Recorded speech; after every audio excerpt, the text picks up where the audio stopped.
ఎంఎస్టీవీకి స్వాగతం. రెండు తెలుగు రాష్ట్రాల ప్రజలకు నమస్కారాలు.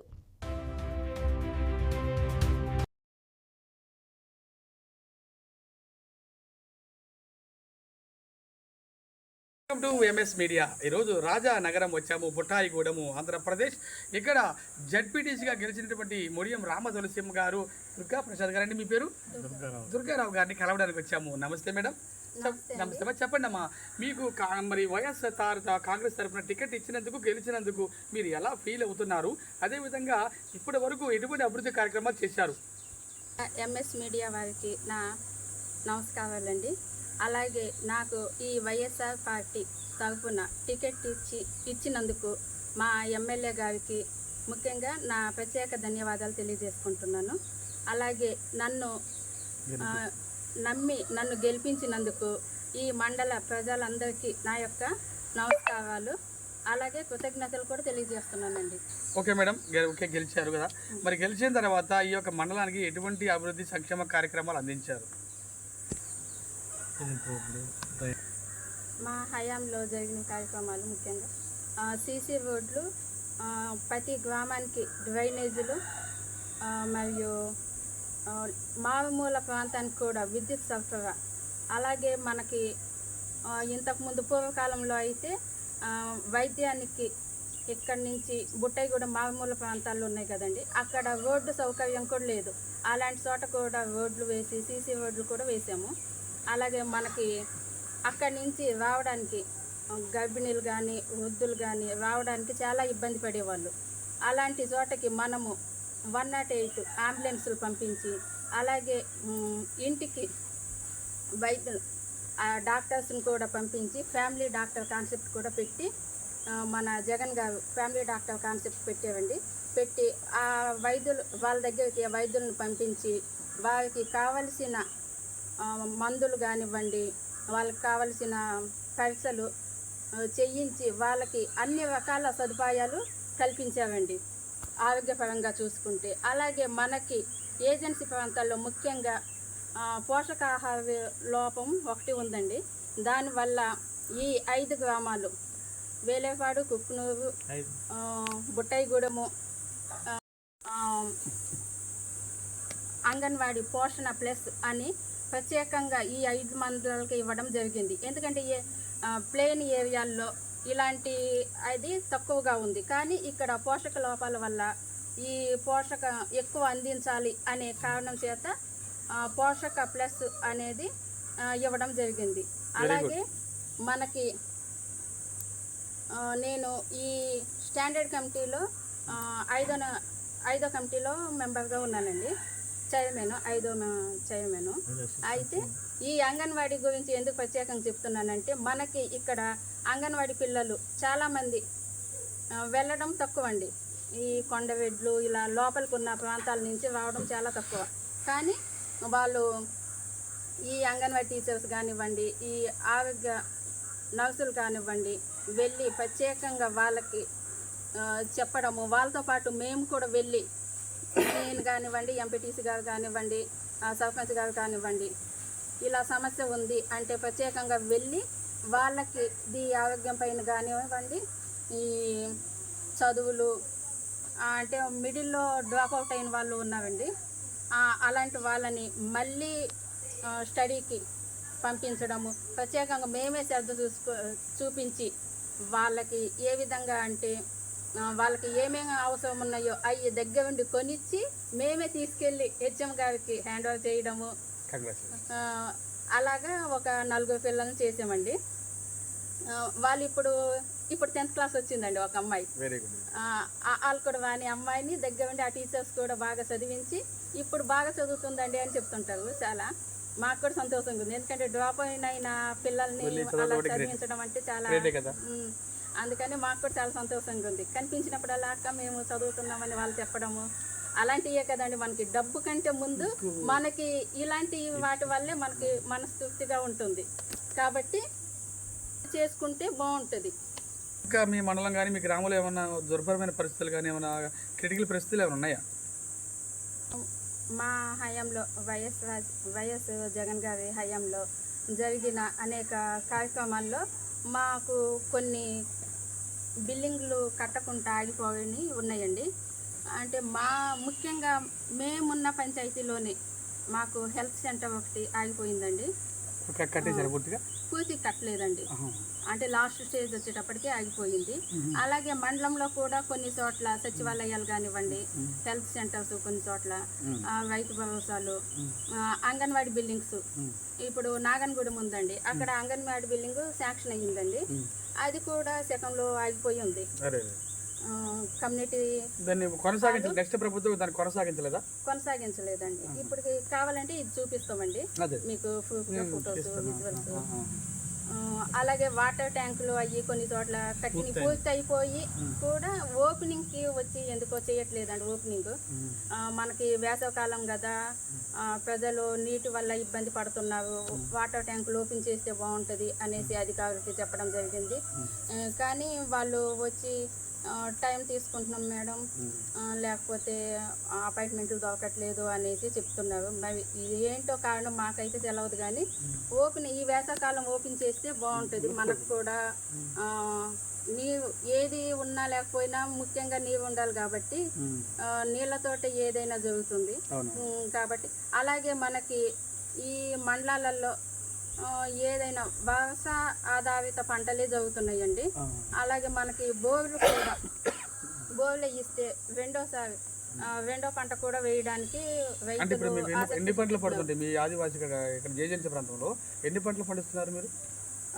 మనకైతే ఈ వర్షాకాలం వస్తేనే పంట ఉంటుందండి, నీళ్లు వర్షం మీద ఆధారపడి. రాకపోతే పంటలు లేవండి, ఒక పంటే పండుతుందండి. అందుకని మనకి అధికారులు. మరి ఇది గతంలో వైఎస్ఆర్ ప్రభుత్వం చూశారు, ఇప్పుడు కూటమి ప్రభుత్వం గురించి మీ కామెంట్ ఏంటి? గతంలో అంటే మనకి ప్రజలకి అందుబాటులో ఉండి సచివాలయాలకు కూడా వెళ్ళకుండా 50 కుటుంబాలకి ఒక వాలంటీర్ని పెట్టి వాళ్ళకి ఏమేమి అవసరమో చూసుకునే విధంగా వైఎస్ఆర్ ప్రభుత్వం పెట్టడం జరిగిందండి. అలాగే పెన్షన్ మనకి తెల్లవారుజామునే తెచ్చి ఇవ్వడము, లేకపోతే ఎవరైనా హెల్త్ బాగాలేకపోతే ఏ హాస్పిటల్లోనో ఎక్కడైనా ఉంటే వాళ్ళకి తీసుకెళ్ళి ఇవ్వడము, అలాంటివి జరిగినాయండి. కానీ ఇప్పుడు ప్రభుత్వంలో మనకి ఏది కావాలన్నా, ఏది చెయ్యించాలన్నా వారం 10 రోజులు తిరిగినా కానీ జరగట్లేదు. మరి గత ప్రభుత్వానికి చూసుకుంటే ఈ ప్రభుత్వం చాలా ప్రజల పట్ల చాలా చిన్న చూపు చూస్తుందనే చెప్పాలి. ఎందుకంటే మన గత ప్రభుత్వంలో ఏది కావాలన్నా వాలంటీర్లు, ఈ సచివాలయం ఉంది, గ్రామ సచివాలయాలు ఉన్నాయి కదండి, వాటిలలో ఏదైనా జరిగేది. అధికారులు బుట్టైగూడెం మండలం అధికారుల వద్దకు వెళ్ళకుండా ఇక్కడే జరిగిపోయాయి ఏదైనా. కానీ ఇప్పుడు బుట్టైగూడెం మండలానికి వెళ్ళి మనం ఒక నెల రోజులు అలా తిరిగినా కానీ వాళ్ళు అనుకున్న పనులు, సర్టిఫికెట్స్ కానీ, క్యాస్ట్ ఇన్కమ్ అలాంటి సర్టిఫికెట్స్ చేయించడం అంటే చాలా ఇబ్బందికరంగా ఉంటుంది. అలాగే మనకి పెన్షన్స్, వికలాంగ పెన్షన్స్ ఉన్నాయి కదండి, అవి మనకి సచివాలయంలో స్లాట్ బుక్ చేసేవాళ్ళు. ఇప్పుడు అలాంటి స్లాట్ బుక్ చేయడము అంటే ఆ వికలాంగులు రావడమే ఇబ్బందికరంగా ఉంటుంది. 1 రోజు 2 రోజులు రావడమే ఇబ్బందికరంగా ఉంటుంది. వాళ్ళని 10-15 రోజులు తిప్పినా కానీ స్లాట్ బుక్ అవ్వలేదు అనేసి వాళ్ళని కూడా చాలా ఇబ్బంది పెడుతున్నారు. అలాంటి వాళ్ళని దృష్టిలో పెట్టుకోనన్నా వీళ్ళు బాగా చెయ్యాలని నేను కోరుకుంటున్నానండి ఈ ప్రభుత్వాన్ని.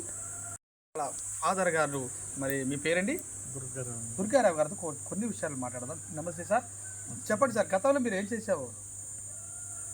నేను గతంలో ఆదివాసీ సంక్షేమ అభివృద్ధి సంస్థ నడిపించాను సార్. ద్వారా ఏమి చేశారు మీరు? ఆదివాసీ సంస్థ ద్వారా స్కూల్ పిల్లలకి బ్యాగ్స్ అని, బుక్స్ అని, ఇలాగ వాళ్ళ ఎడ్యుకేషన్ కోసమే నేను ఎక్కువ పనిచేశాను సార్.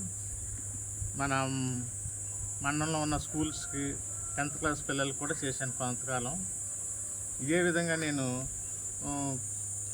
నిరుపేదలైన వృద్ధులకు వాళ్ళ ఆరోగ్యం కోసం హెల్త్ సెంటర్లు నడిపించాము. ఇప్పుడు వాళ్ళ వృద్ధులకు చలికాలంలో దుప్పట్లన్నీ ఇవన్నీ చిన్న చిన్న ఐటమ్స్ మాత్రమే చేసాము. మాకు ఎటువంటి ఫండ్స్ లేదు. మీరు ఫండ్స్ అంటే మీ ఓన్గా డబ్బులు ఇచ్చారు? ఓన్గానే మేము అక్కడ సంధానాలు చేసి చేసాం సార్. ఇప్పుడు అంత మాత్రం అవ్వకపోవటం వల్ల ఆ సంస్థని కొంచెం స్లో చేసేసాం సార్, ఇప్పుడు నడిపించట్లేదు. మెయిన్ మీ గ్రామంలో మీరు కొంతకాలం నుంచి చూస్తున్న సమస్య ఏమైనా ఉందా? మేము కొంతకాలం నుంచి చూస్తున్న సంస్థ అంటే ఈ సమస్యలు ఎప్పటి నుంచో ఉన్నాయండి. ఒక చెరువుల మీద ఆధారపడే మా యొక్క గ్రామాలు వ్యవసాయం చేస్తున్నాయి. ఇప్పుడు బోర్లు ఉంటే మా గ్రామాల్లో కూడా 2 పంటలు పండించే స్తోమత వస్తుంది. ఇప్పుడు ఆ గ్రామాల్లో వ్యవసాయం చేయాలంటే బోర్లు లేక మాకు ఆదివాసీ గ్రామాల్లో వ్యవసాయం చేయలేకపోతున్నాం. చెప్పండి మేడం, మీరు ఏం చదువుకున్నారు? బిఏడి చేశానండి. అలాగే మనకి సిఆర్టీ టీచర్గా కూడా వచ్చింది, కానీ మా ఆయన గారేమో వద్దన్నారు. సడన్గా ఈ వైఎస్ఆర్ పార్టీలో టికెట్ రావడంతో నాన్నగారు ఆయన వెళ్ళి మాట్లాడడము, అది నామినేషన్ వేసేదాకా నాకు తెలియదండి. సర్టిఫికెట్స్ అవి తీసుకొని ఎమ్మెల్యే గారి దగ్గరికి వెళ్ళడము, ఆయనేమో అమ్మాయిని చూశాను కదా, సరే అమ్మాయి వెళ్ళి నామినేషన్ వేసేయండి అనేటప్పటికి సడన్గా అండి నైట్ మాట్లాడుకున్నారంట. పొద్దున్న తెల్లారేటప్పటికి ఎమ్మెల్యే గారి దగ్గర తీసుకెళ్ళి అమ్మాయిని చూశాను కదా, వెళ్ళి వేసేసేయండి నామినేషన్ అనేసి పంపించేసారు. అలాగే నాన్నగారు, మా ఆయన, మీ హస్బెండ్ ఏం చేస్తుంటారు? మా ఆయన విలేజ్ సర్వేర్ అండి.